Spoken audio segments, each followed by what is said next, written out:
Welcome to BRK in depth. నేను విజయ. Congress party అధికారంలోకి వచ్చిన తర్వాత కూడా అసంతృప్తి మంటలు చల్లారడం లేదా? పార్టీ పదవులు ఉన్నా, అధికారం ఉన్నా సంస్థాగత నాయకులకు విలువ దక్కడం లేదా? ఈ ప్రశ్నలన్నింటినీ మళ్లీ తెరపైకి తెచ్చింది వికారాబాద్ జిల్లా వేదికగా జరిగిన డీసీసీ అధ్యక్షుల శిక్షణా శిబిరం. ఇక ఈ శిబిరం ముగింపు కార్యక్రమానికి లోక్సభ ప్రతిపక్ష నేత రాహుల్ గాంధీ హాజరై కష్టపడి పనిచేస్తే అందరికీ పదవులు ఉంటాయంటూ పార్టీ శ్రేణులకు స్పష్టమైన సందేశం ఇచ్చారు.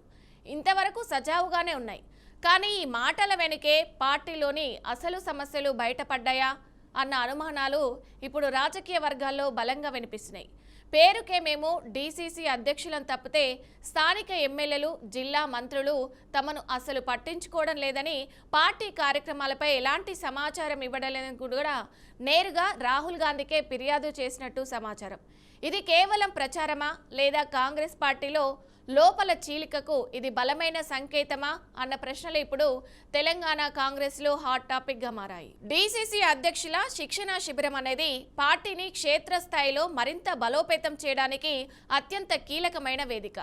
ఇక డీసీసీ అధ్యక్షులే జిల్లా స్థాయిలో పార్టీకి ముఖచిత్రం, కార్యకర్తలతో నేరుగా మమైకమయ్యే నాయకులు, ఎన్నికల సమయంలో పార్టీని నడిపించే ప్రధాన బలం. అలాంటి డీసీసీ అధ్యక్షులే పార్టీలో మాకు గుర్తింపు లేదు, ఎమ్మెల్యేలు, మంత్రులు మాతో సమన్వయం పాటించడం లేదు అని ఫిర్యాదు చేస్తే అది సాధారణ విషయం అయితే కాదు. స్థానికంగా జరిగే కార్యక్రమాల గురించి డీసీసీలకు ముందస్తు సమాచారం ఇవ్వకుండా అటు ఎమ్మెల్యేలు తమ నిర్ణయాలు తామే తీసుకుంటున్నారని, దీంతో పార్టీ సంస్థాగత వ్యవస్థ పక్కకు నెట్టబడుతుందన్న భావన డీసీసీలలో బలంగా ఉందన్న ప్రచారం వినిపిస్తుంది. ఇక ఇది నిజమైతే గ్రౌండ్ లెవెల్లో కాంగ్రెస్ పార్టీకి పెద్ద సవాలే ఎదురవుతుందని రాజకీయ విశ్లేషకులు అంటున్నారు. ఇప్పుడు అసలు కీలక ప్రశ్న, ఈ ఫిర్యాదులపై కాంగ్రెస్ హైకమాండ్ ఎలా స్పందించబోతుంది? డీసీసీల ఫిర్యాదులను కేవలం అసంతృప్తిగా పక్కన పెట్టేస్తుందా, లేదా పార్టీ శాసనసభ్యులు, మంత్రులకు స్పష్టమైన ఆదేశాలు జారీ చేస్తుందా అన్న ఉత్కంఠ ఒకవైపు డీసీసీ అధ్యక్షుల్లో, మరోవైపు ఎమ్మెల్యేలు, మంత్రుల్లోనూ ఉన్నట్లు సమాచారం. అయితే రాహుల్ గాంధీ ఇటీవల పలుమార్లు పార్టీలో పదవులు కాదు, పని ముఖ్యమని చెప్తున్న నేపథ్యంలో ఈ ఫిర్యాదులు నిజమైతే పార్టీలో సంస్థాగత మార్పులకు దారితీసే అవకాశం ఉందన్న అంచనాలు కూడా వినిపిస్తున్నాయి. ఒకవైపు అధికారం చేతిలో ఉన్న కాంగ్రెసు, మరోవైపు అంతర్గత అసంతృప్తి, ఈ రెండింటి మధ్య సమతుల్యం సాధించడంలో పార్టీ నాయకత్వం విజయం సాధిస్తుందా, లేదా ఈ అసంతృప్తి రానున్న రోజుల్లో పెద్ద రాజకీయ సమస్యగా మారుతుందా అన్నది ఇప్పుడు తెలంగాణ రాజకీయాల్లో అత్యంత కీలక చర్చగా మారింది. ఇక ఇదే అంశంపై మనతో పాటు చర్చించడానికి జూమ్లో జాయిన్ అవుతున్నారు మిట్ట నర్సయ్య గౌడ్ గారు, టీపీసీసీ మీడియా కన్వీనర్, అలాగే పోలపల్లి రామ్మూర్తి, బీఆర్ఎస్ సీనియర్ నేత అయినటువంటి ఇద్దరు కూడా మనకి జూమ్లో పాల్గొంటున్నారు. రామ్మూర్తి గారు అలాగే నర్సయ్య గౌడ్ గారు, ఇద్దరికి కూడా నమస్తే అండి. నమస్కారం అండి. నమస్తే మేడం. ముందుగా చూసుకున్నట్టయితే ఏదైతే బీఆర్ఎస్ పార్టీ నుంచి రామ్మూర్తి గారు మీరు చెప్పండి, ఈ కాంగ్రెస్ పార్టీలో అంతర్గతంగా ఏదైతే అవకతవకలు జరుగుతున్నాయన్న అసంతృప్తి వెలువడుతుంది, దీనికి సంబంధించి మీరేమంటారు? 100% అంతే కదండి. 24 నెలలు దాటి 25 నెల వస్తున్న క్రమంలో ఒక క్రమశిక్షణ లేని పార్టీ అని గూగుల్లో కొట్టినా కూడా క్లియర్ గా మనకు వెంటనే వచ్చే ఆన్సర్ ఏంటంటే కాంగ్రెస్ పార్టీ. అదే విధంగా గాంధీ భవన్ సాక్షిగా గప్ప గుద్దుకునే పార్టీ ఏదైతే ఉందా అంటే అది కాంగ్రెస్ పార్టీ. అదే విధంగా దేశంలో A to Z scams, A for Adarsh, B for Bofors, Z for zero reduction స్కామ్లు చేసిన ఈ కాంగ్రెస్ పార్టీ అనేది కూడా గతంలో కూడా నేను కాదు రేవంత్ రెడ్డి కుదుగా అన్నాడు, ఎక్కడ కాంగ్రెస్ ఉంటే అక్కడ అవినీతి ఉంటది, కాంగ్రెస్ అవినీతితో కూడుకున్న పార్టీ. అదే విధంగా సోనియా గాంధీ కూడా బలిదేవత, తెలంగాణకు చాలా అన్యాయం చేసింది, ఆమె నిర్ణయం వల్లే తెలంగాణ కొంచెం లేట్ అయింది, అందువల్లే చావులైనాయి, ఈ విధమైన పరిస్థితులు. అదే విధంగా వాళ్ళకు సంబంధించిన డీసీసీ ప్రెసిడెంట్లే మాకు అక్కడ ఎమ్మెల్యేలతోని, మంత్రులతోని సమన్వయం లేదని వాళ్ళే ఒప్పుకుంటున్నారు. ఇప్పుడు మేము కొత్తగా కూడా అదే కదా, ఇప్పుడు సచివాలయంలో కూడా వాళ్ళ ఎమ్మెల్యేనే వాళ్ళ మంత్రికి పేరు పెట్టిండు, ఒక 30% కాడు వస్తాడని. ఇప్పుడు మొత్తం పంచుకునే ప్రభుత్వంలో ఇచ్చిన 6 గ్యారెంటీల విషయం మాట్లాడకుండా, అదే విధంగా ఇప్పుడు ఒక 2 రాష్ట్రాలకు సంబంధించి, ఎందుకంటే రాష్ట్రాలకు విడిపోయిన తర్వాత 2 రాష్ట్రాలు విడివిడిగా పెడతారు. కానీ ఇక్కడ ఇంకేంటంటే ఇంకా కాంగ్రెస్ ప్రభుత్వం ఇంకా తెలంగాణకు చేసిన అన్యాయం కాకుండా ఇంకా మళ్ళా కలిపి పెట్టడం అంటే వాస్తవం ఇక్కడ ఉన్న నాయకులు ఒప్పుకోదు. లేదు మేము సపరేట్, మాది టీపీసీసీ సపరేట్, మేము సపరేట్ గా పాల్గొంటామని చెప్పాలి. కానీ వాళ్ళతోని కలిపి పాల్గొన్నప్పుడే ఇలా అర్థమైతే ఎప్పటికీ బానిసలే కాంగ్రెస్ సంబంధించి. ఎందుకంటే ఇప్పుడు ఒక టీపీసీసీ ఏర్పడ్డది, ఏపీ సంబంధించిన వాళ్ళది వేరే వేరే అయిపోయింది, వాళ్ళది ఏపీ ఏదో సీసీ ఏదో ఉంటాయి ఇవన్నీ పదాలు. ఎందుకంటే ఇప్పుడు తెలంగాణ అన్నది పదం ముందుకెళ్ళే ఉన్నది. ఇప్పుడు ముఖ్యంగా మనం చూసుకుంటే భారతదేశం రెండు భాగాలు ఉన్నప్పుడు ప్రదేశ్ అన్న పదం హిందీ పదం, అది ఓన్లీ పైన వాళ్ళకి ఉంటది, నార్త్ వాళ్ళకు. సౌత్ వాళ్ళకు ఆ ప్రదేశ్ అన్న ఓడే ఉండదు. ప్రదేశ్ అన్న ఓడి ఇప్పుడు తమిళనాడుకు ఉండదు, అదే విధంగా కేరళకు ఉండదు, అదే విధంగా ఆంధ్ర ఉండదు. ఎందుకంటే ఆంధ్ర 53లో ఏర్పడ్డప్పుడు ఆంధ్ర రాష్ట్రంగా ఏర్పడ్డది. అప్పుడు కూడా ప్రదేశ్ లేదు. 56లో కలిపినప్పుడు మాత్రమే తెలంగాణ ఒక రాష్ట్రంగా, అంతకుముందు ఒక దేశంగా ఉన్నప్పుడు దాన్ని తీసుకొచ్చి ఒక రాష్ట్రంలో కలిపినప్పుడు, అంటే ఎగ్జిస్టింగ్ రాష్ట్రం అది, అందుకంటే ఒక రాష్ట్రంగా కలిపినప్పుడు ఏదో మళ్ళీ ఆంధ్రప్రదేశ్ అని తొలగించారు. ఆ ప్రదేశ్ అనేది ఫస్ట్ ఒప్పుకోవద్దు వీళ్ళు. ఆంధ్ర రాష్ట్రంలో ఆంధ్రనాడుగున ఇప్పుడు మొన్న కొంతమంది మాట్లాడుతున్నారు రాష్ట్రాల పేరు మార్చుకున్నప్పుడు ఆంధ్ర కూడా పేరు మార్చుకోవాలి. ఎందుకంటే అక్కడ నాయకులు కూడా ఆంధ్ర రాష్ట్రాన్ని పెట్టుకుంటారా, లేదా ఆంధ్ర నాడు అని పెట్టుకుంటారా, ఇంకేమైనా పెట్టుకొని. ఇంకోటి ఏంటంటే ఇప్పుడు కాంగ్రెస్ ప్రభుత్వం వచ్చిన తర్వాత ఈ 24 నెలలుగా ఇప్పుడు వాస్తవంగా ఏంటంటే సంబంధించి ఏదో ఫామ్ హౌస్ లో పెట్టుకున్నారు. చాలా మంది చాలా వీడియోలు బాగా వస్తున్నాయి. దాదాపు మొత్తం తాగి ఎగిరిలని కూడా పూర్తిగా అందరూ మాట్లాడుకుంటున్నారు. నేను ఒక్కరిని అనలేదు కదా, రాష్ట్ర వ్యాప్తంగా అనుకుంటున్నారు. ఇప్పుడు రైతుల గురించి, రైతులు దాదాపు 655 మంది, దాదాపు 700 దాకా చనిపోయారు. వాళ్ళ గురించి మాట్లాడుకున్నంత ఆడలేదు. విద్యార్థులు 582 మంది చచ్చిపోయారు. ఇది నా లెక్కలు కూడా ఎన్సీఆర్బీ లెక్కలు. వాళ్ళ గురించి మాట్లాడటం అది కూడా లేదు. అదే విధంగా ఆటో డ్రైవర్లు 200 మంది దాకా చచ్చిపోయారు, వాళ్ళ గురించి మాట్లాడుకుంటారు అది లేదు. అదే విధంగా చేనేత కార్మికులు 50 మంది దాకా చచ్చిపోయారు అంటే వాళ్ళ గురించి మాట్లాడుకుంటారు అది కూడా లేదు. అదే విధంగా రేపులు, మానభంగాలు రాష్ట్రంలో ఎక్కడ పడితే అక్కడ కస ఒడుచుకుంటారు, వీడి గురించి మాట్లాడుకుంటారు అది లేదు. పంపకాలు మీ 1000 కోట్లు నాకెట్లా రావాలి, అదే విధంగా కేరళ ఎలక్షన్స్ ఉన్నాయి వాటికి ఎట్లా పంచుకోవాలి. అదే విధంగా ఎందుకంటే ఇప్పుడు 2 రాష్ట్రాలుగా విడిపోయిన తర్వాత అక్కడ 29 జిల్లాలు ఉన్నాయి, ఇక్కడ 33 జిల్లాలు ఉన్నాయి. ఈ జిల్లా అధ్యక్షులకు ఎంతెంత ఇవ్వాలి, ఎంతెంత పంచుకోవాలి, ఈ పార్టీ బలోపేతం చేయడానికి ఎన్ని డబ్బులు కావాలి, ఈ డబ్బులు ఎక్కడి తీసుకురావాలి, ఏ విధంగా దోపిడీ చేయాలో ఒక చర్చ జరిగింది తప్ప ప్రజా ప్రయోజనాల కోసం మాత్రం జరగలేదు. రైట్. నర్సయ్య గౌడ్ గారు మీరేం చెప్తారు? ఏదైతే పార్టీ కార్యక్రమాలపై ఎలాంటి సమాచారం కూడా ఇవ్వలేదని డీసీసీ అధ్యక్షులే నేరుగా రాహుల్ గాంధీకి ఫిర్యాదు చేసినట్టు తెలుస్తుంది. ఒకవేళ ఇది నిజమైతే కేంద్రంలో ఉన్న రాహుల్ గాంధీ ఎలాంటి నిర్ణయాలు తీసుకునే అవకాశం ఉందంటారు? ఏదైతే ఇప్పుడు రామ్మూర్తి గారి మాట్లాడిన మాటలకు మీరేం చెప్తారు నర్సయ్య గౌడ్ గారు?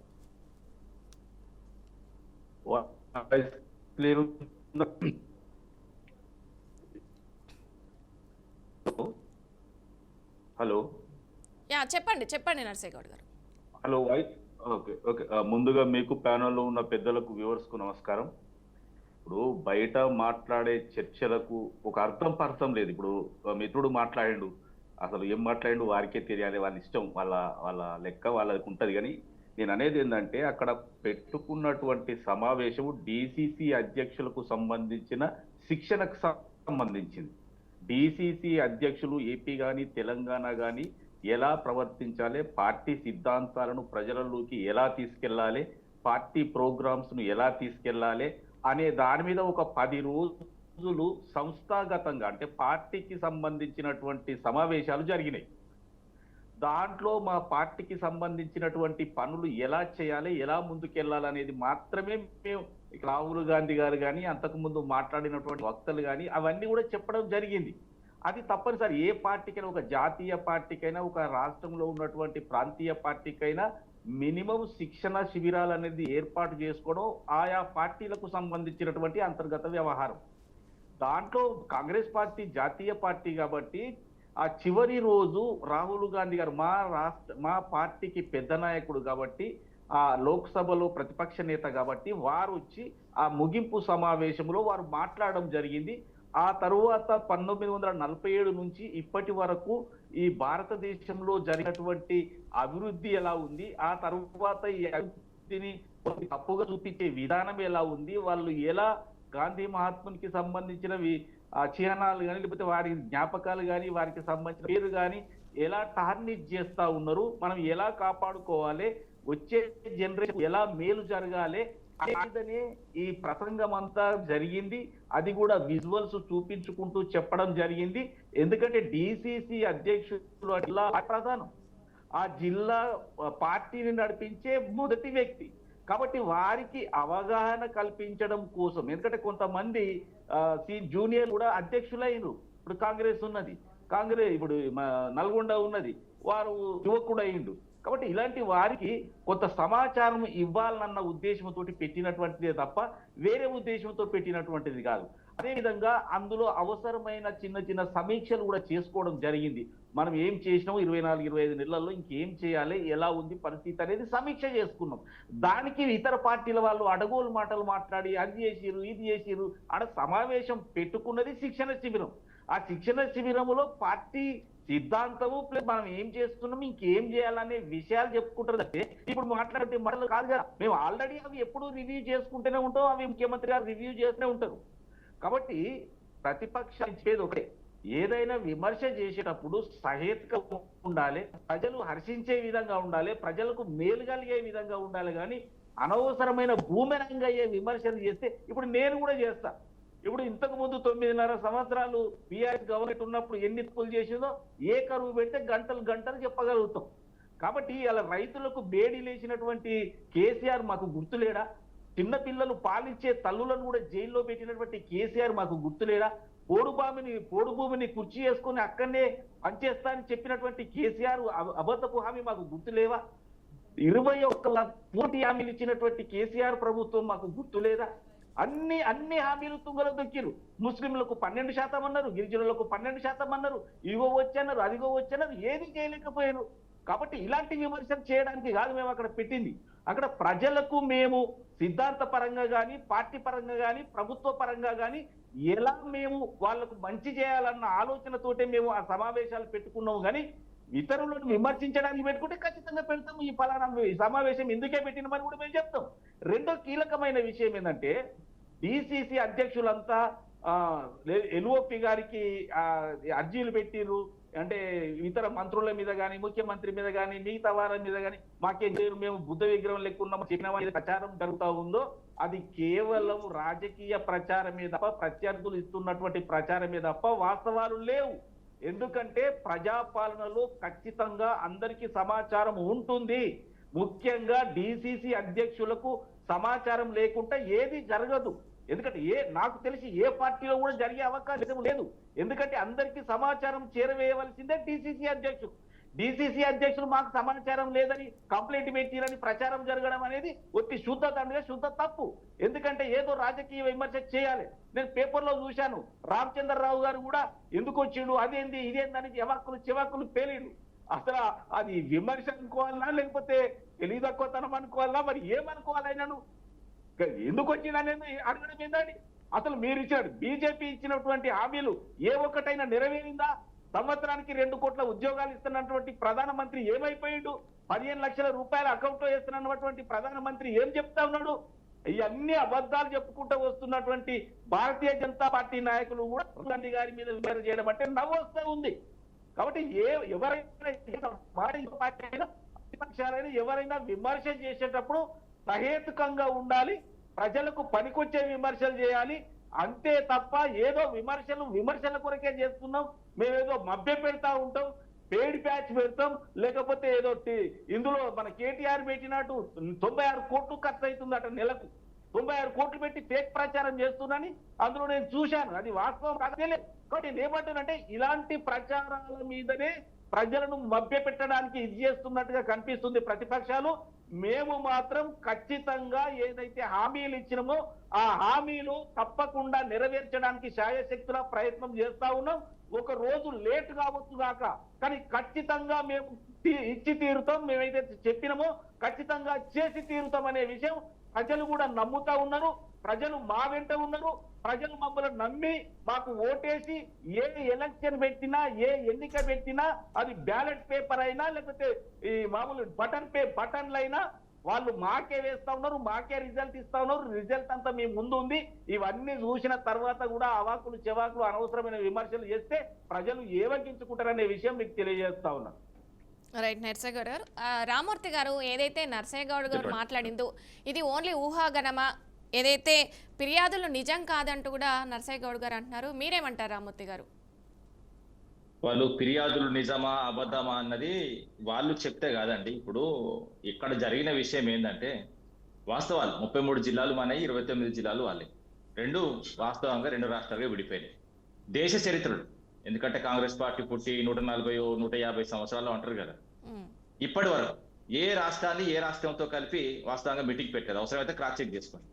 ఎందుకంటే ఒక తెలంగాణను ఆంధ్రప్రదేశ్ విడిగా అయిన తర్వాత వాళ్ళని కలిపి పెట్టడంలో వీళ్ళ ఉద్దేశం ఏంటి? ఇంకోటి ఏంటంటే ఎప్పటికీ వీళ్ళు బానిసలుగా బతుకుతారా? ఇంకోటి ఏంటంటే గతంలో కూడా కలిపి ఉన్నప్పుడు కూడా దాదాపు 56 తర్వాత 56 నుంచి 2014 వరకు వీళ్ళు ఏ విధంగా కాంగ్రెస్ నాయకులు ప్రవర్తించారు అన్నది కూడా చూసుకోవచ్చు. ఆంధ్ర సంబంధించిన అయితే కాంగ్రెస్ నాయకుల కాళ్ళ దగ్గర పనిచేసి, ఎందుకంటే నీళ్ల విషయంలో, నిధుల విషయంలో, ఉద్యోగాల విషయంలో అన్యాయం చేస్తేనే కదా తెలంగాణ మొత్తం కొట్లాడింది. ఈ మళ్ళీ వాళ్ళ కాళ్ళ చెంతకు ఎందుకు, వాళ్ళకి మనం కలిపి పెట్టడం ఎందుకు అని ఒక్క ప్రశ్న అడిగిలాండి. లేదు మా సపరేట్ రాష్ట్రం అయింది, ఎస్ మా టీపీసీసీ మాకు సపరేట్ గా పెట్టమని ఎందుకు అడగరు అంటే లేదా మీకు అంత ధైర్యం లేదా? రాహుల్ గాంధీ దగ్గర మాట్లాడే చనువు లేదా?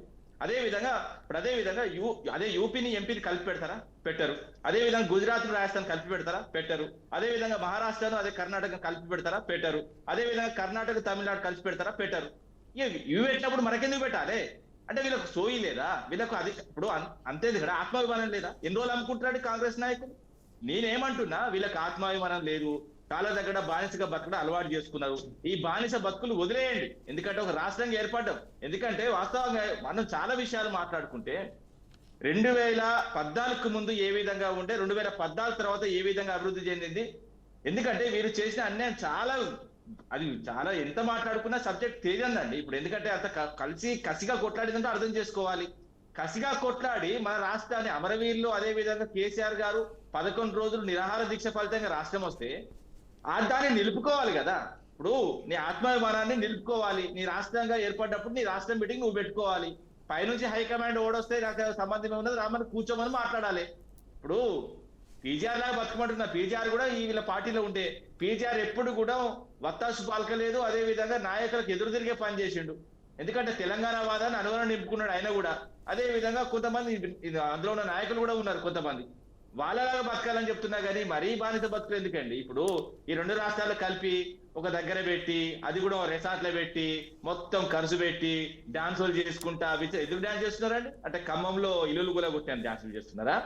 అక్కడ పేదోళ్లను రోడ్ల మీద వేసిన డాన్స్ చేస్తున్నారా? లేకపోతే హైదరాబాద్ మూసి నిర్వాహకులు ఏదో గాంధీ విగ్రహం కట్టి 5,000 కోట్లతో ఏదో చేస్తారు, అక్కడ పెడుతున్నారా? 5,000 కోట్లు కాదు అని మళ్ళీ శుద్ధ పూసలాగా వచ్చి మాట్లాడేటోళ్ళు మరి అపార్ట్మెంట్ వాసులు ఎందుకు చర్చలకు వచ్చిన ప్రభుత్వం? అపార్ట్మెంట్ వాసులతో చర్చలు ఎందుకు చేస్తున్నారు? ఇంకోటి పేడ్ బ్యాచ్ ని అడిగి పంపించి అక్కడ రిజర్వాయర్ కడతారట. ఎంత పెద్ద అబద్ధం అండి! ఒక డిపిఆర్ చూసుకోనండి, ఒక డిపిఆర్ చూసుకోండి. సంబంధం వాస్తవంగా ప్రభుత్వానికి చిత్తశుద్ధి ఉంటే ఆడ ఏమి లేదండి. ఆ జాగా కావాలి, జాగాలు గుంజుకోవాలి. ఆఖరికి సీతక్కకు సంబంధించిన ములుగులో కూడా పేదోళ్ళ భూములు గుంజుకుంటాయి. ఆఖరికి వాళ్ళ కుటుంబం భూములు కూడా మీకు గుంజుకోలేదు అధికారులు ఉన్నప్పుడు. ఎందుకంటే పోడు భూములు వాళ్ళకు, ఎందుకంటే గిరిజనులు అనాది నుంచి వాడుకుంటారు కాబట్టి వాళ్ళు చూస్తున్నట్టు వదిలేసాం. ఇప్పుడు పోయి ఆ భూములు కూడా గుంజుకుంటుంది ప్రభుత్వం. ఆ భూములు గుంజుకుంటారు, ఈ భూములు గుంజుకుంటారు, ఖమ్మం భూములు గుంజుకుంటారు, హైదరాబాద్ భూములు గుంజుకుంటారు. ఈ భూములు గుంజుకునే సిద్ధాంతం ఎక్కడదండి? ఈ ప్రభుత్వం దేనికి వచ్చింది? భూములు గుంజుకోనికి వచ్చిందా? ఇల్లులు కడతా అని వచ్చింది కదా. ఇల్లు ఎక్కడ కడుతున్నది? మొత్తం కంప్లీట్ గా కూలగొడడం తప్ప కట్టడం ఏమున్నది? 24 నెలలుగా నువ్వు కట్టిన ఒక్క నిర్మాణం చూంచు. నేను చూస్తారు దాదాపు అందరు న్యాయంపడి గత 9.5 ఏళ్ళు మేము ఎక్కడెక్కడ ఏ కట్టాలు కట్టినా ఏం చేసినా మేము చూస్తాం. ఈ 24 నెలలుగా మీరు ఏం కట్టిండ్రు, ఏం చేసిందో మీరు చూపించండి. ఈ విధంగా అదే విధంగా 24 నెలలుగా అధికారంలోకి వచ్చిన తర్వాత ఎన్నికలప్పుడు ఎన్ని హామీలు ఇచ్చిందండి వీళ్ళు? రాహుల్ గాంధీ గాని, సోనియా గాంధీ గాని, అదే విధంగా వీళ్ళ సంబంధించిన వీళ్ళ సిస్టర్ గాని 100 హామీలు ఇచ్చారు కదా. ఏ ఒక్క హామీ? అంతేందుకండి, రాహుల్ గాంధీ పేదల గురించి ప్రతిపక్షంలో ఉన్నప్పుడు పేదల గురించి మాట్లాడతారండి వీళ్ళు. పక్షంలో ఉంటే మాట్లాడరు, పేదల గురించి మాట్లాడాడు కదా. మరి అక్కడ ఖమ్మం ఎందుకు వస్తాడు? వాళ్ళ మిత్రపక్షమైన సిపిఐ నాయకులు కూడా మాట్లాడుతున్నారు కదా అన్యాయం, దుర్మార్గం అని. అదే విధంగా అశోక్ నగర్ ఎన్నిసార్లు పోయింది, మరి ఈ రోజు ఎందుకు వస్తున్నాడు? 2 లక్షల ఉద్యోగాలని 2 ఉద్యోగాలు ఇచ్చారు కదా. రియాజ్ కు అదే విధంగా బల్మూర్ వెంకట్కి ఇద్దరికి వచ్చినాయి కదా ఉద్యోగాలు. వీళ్ళు ఇచ్చిన నోటిఫికేషన్ ఒక్క నోటిఫికేషన్ లేదు కదా. ఆ అక్కడికి పోయి మాట్లాడమనండి, ఆడికి పోయే ధైర్యం లేదు. ఆఖరికి రైతుల ఆత్మహత్య ఆడికి పోమ్మను. ఆఖరికి గురుకుల విద్యాలయాలు మొత్తం 1000 మంది అస్వస్థ అవుతున్నారు. ఆఖరికి దాదాపు 100 మంది చచ్చిపోయిందండి, ఒకరు కాదు, ఇద్దరు కాదు. లెక్క చేసుకుంటే విద్యార్థులు 582 మంది చచ్చిపోయింది ఇప్పటికీ. మరి ఒక్కరి ఇంటికన్నా కూడా రాహుల్ గాంధీ అంటే డిసిసి ప్రెసిడెంట్ సమావేశం ఏర్పాటు చేసుకుంటాడు. ఆడ మొత్తం విచ్చలవిడిగా విందు వినోదం మొత్తం అన్ని జరుగుతాయి. అదే విధంగా మొన్న ఏదైతే విశ్వసుందరి మళ్ళకి సంబంధించి మీటింగ్ పెట్టి ఆడ కూడా ఏదైతే విశ్వసుందరి మళ్ళీ వేసిరా చూసిలని ఆ సంబంధించిన మిల్లా మ్యాగే డైరెక్ట్ చెప్తుంది ఇంగ్లాండ్ సంబంధించి. ఆఖరికి ఎందుకండి ఆ హోటల్లో ₹1,00,000 భోజనం తిన్నారు. ఆఖరికి ఆ హోటల్లో ఎవరెవరు బుక్ చేసుకున్నారు, ఎంతెంత దుర్మార్గులు. వాస్తవంగా ఎవరి మీద అసభ్యంగా ప్రవర్తించడం కమిటీ ఏమంటే కమిటీ అయ్యారు, ధైర్యం లేదు. అదే విధంగా ప్రభుత్వం వచ్చినప్పటి ఇప్పటి వరకు వీళ్ళు చేస్తున్న కార్యక్రమాల రివ్యూ లేదు. వీళ్ళ పార్టీ బలోపేతం ఎక్కడన్నారు? పార్టీ 3 రాష్ట్రాలు మిగిలినది. హిమాచల్ ప్రదేశ్, అదేవిధంగా కర్ణాటక, రైట్ అదేవిధంగా రామూర్తి గారు ఒక ఏదైతే నిమిషం హోల్డ్ లో ఒకటి ఉండండి. తెలంగాణ. నర్సింగ్ ఒక్క గౌడ్ గారు నిమిషం, ఏం చెప్తారు? చిన్న ఇది నిమిషం. ఏదైతే ప్రతిపక్షాలు ఇలాంటి అసంతృప్తి కాంగ్రెస్ లో జరుగుతుంది అని అంటున్నారు, అలాగే రానున్న రోజుల్లో ఇది పెద్ద రాజకీయ సమస్యగా మారుతుందంటారా? అంటే ఇప్పుడు ఆరోపణలు ఉన్నాయి లేవు, ఫిర్యాదు చేశారు చేయలేదు అనేది మీరు ఊహాగణాలు అంటున్నారు, కానీ ప్రతిపక్షాలు అలా తీసుకోవట్లేదు కదా. ఇది పెద్ద రాజకీయ సమస్యగా మారే ప్రమాదం ఉంది ముందు. దీనికి సంబంధించి ఏమంటారు మీరు? మొత్తంగా ఏం చెప్తారు అసలు? మేడం ఇప్పుడు మాట్లాడిన మాటలకు అసలు సబ్జెక్టుకు సంబంధం లేకుండా అడవులు మాటలు మాట్లాడినాయి. నేను మాట్లాడాలనుకుంటే చాలా ఉంటాయి, కానీ నేనేమంటున్నా అంటే ఖమ్మంలో వీళ్ళు ఏదో మాట్లాడుతున్న గుడిచెలు కూల్చేసిరని, వీళ్ళు వీళ్ళు మాట్లాడుతున్న వీళ్ళు 9.5 సంవత్సరాలు ఉన్నారు. అది నిజమైతే వీళ్ళు పట్టాలు ఎందుకు ఇయ్యలేదండి?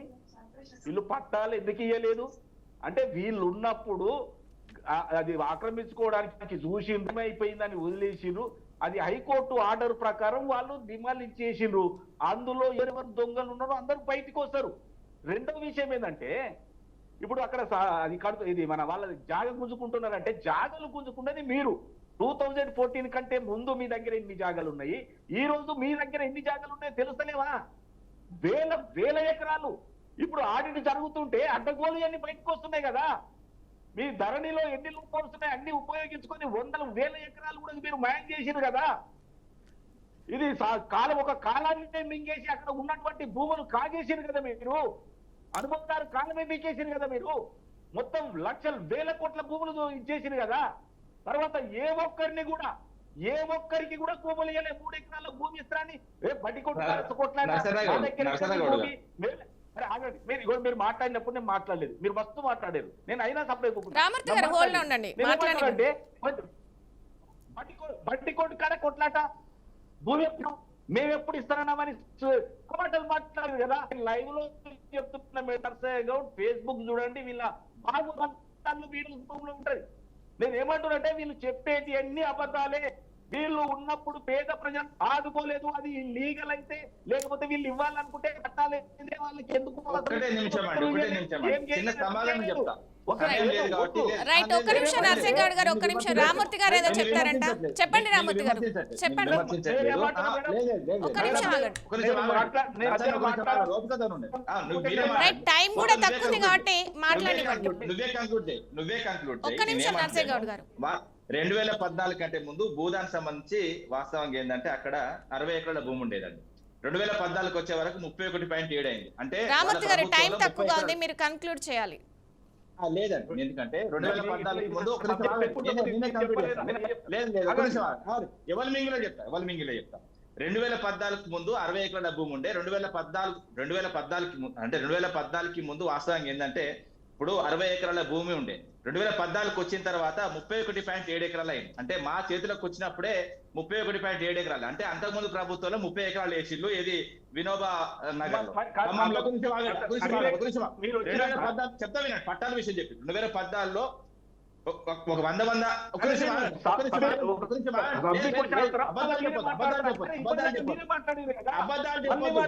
రైట్. రామూర్తి గారు టాపిక్ డైవర్ట్ అయిపోతుందండి.